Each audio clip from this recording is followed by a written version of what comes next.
네, 내일부터 본격적으로 후쿠시마 원전 오염수에 대한 시찰이 시작됩니다. 정말 둘러보기에 그치지 않고 최대한 우리가 보고 확인하기 위해서는 무엇이 필요한지 이한주 기자와 짚어보겠습니다. 자, 이 기자, 우리가 오염수 방류라고 하잖아요.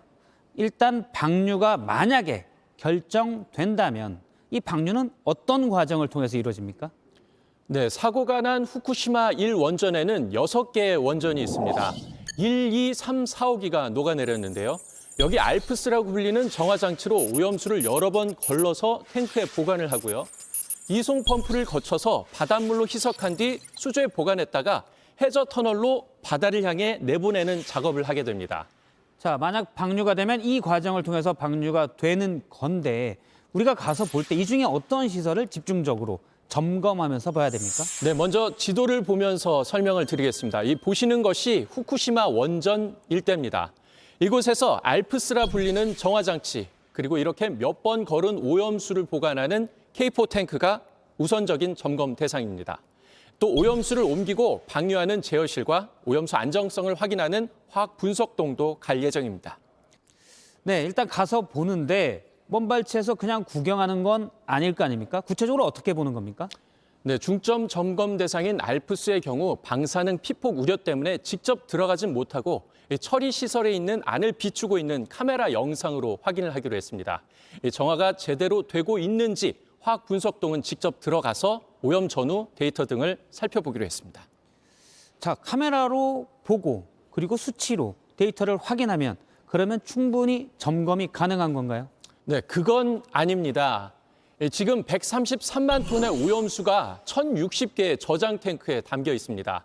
우리가 집중적으로 보겠다고 한 K4 탱크는 일본이 지난 2년 동안 알프스로 정화를 거듭해서 겨우 법적 기준을 맞춰놓은 30기 중 일부입니다.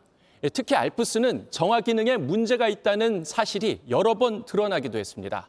인체에 치명적인 삼중수소나 탄소 14 같은 물질을 거르지 못했다는 사실도 확인이 됐습니다. 이미 기준을 맞춰놓은 몇 개의 탱크를 보는 게 중요한 게 아닙니다. 받겠다고 한 자료도 실제로 알프스가 제대로 작동하는지 관리 주체인 도쿄전력이 오염수 전체 위험을 관리할 능력이 되는지를 판단할 수 있는 수준이 돼야 합니다.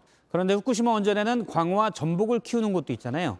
이곳에서는 뭘 보는 겁니까? 네, 정화된 오염수를 처리한 곳에서 광어와 전복을 키우면서 모니터링을 하는 곳이 있습니다.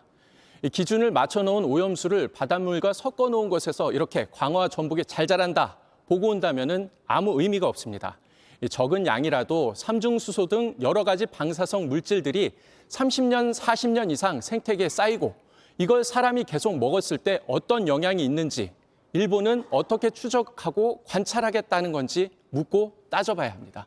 네, 알프스와 K4 탱크 말고도 우리가 꼭 확인해야 될 시설은 어떤 것들이 있습니까? 네, 최종적으로 이송 펌프로 오염수가 잘 흘러 들어가는지, 갑자기 문제가 생겼을 때 막아주는 밸브는 잘 작동을 하는지, 또 방류 직전 마지막 오염수를 모아놓는 수조, 그리고 해저 터널도 최대한 접근해서 볼 필요가 있습니다. 그런데 지금까지는 방류를 전제로 한 얘기잖아요. 물론 일본은 방류를 하고 싶어 하지만 그런데 방류 말고 다른 방법은 없습니까? 있습니다. 10만 톤급 초대형 탱크에 영구 보관하거나 시멘트 모래 등을 섞어 고체로 보관하는 방법 등이 있습니다. 일본 어민과 시민사회에서 내놓은 대안입니다. 이미 세계 여러 나라에서 쓰이고 있는 기술이기도 합니다.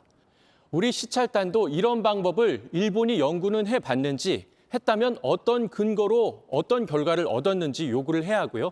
늦었지만 우리도 그 방법을 가지고 대안을 찾아볼 필요가 있습니다. 네, 지금까지 이한주 기자였습니다. 수고했습니다.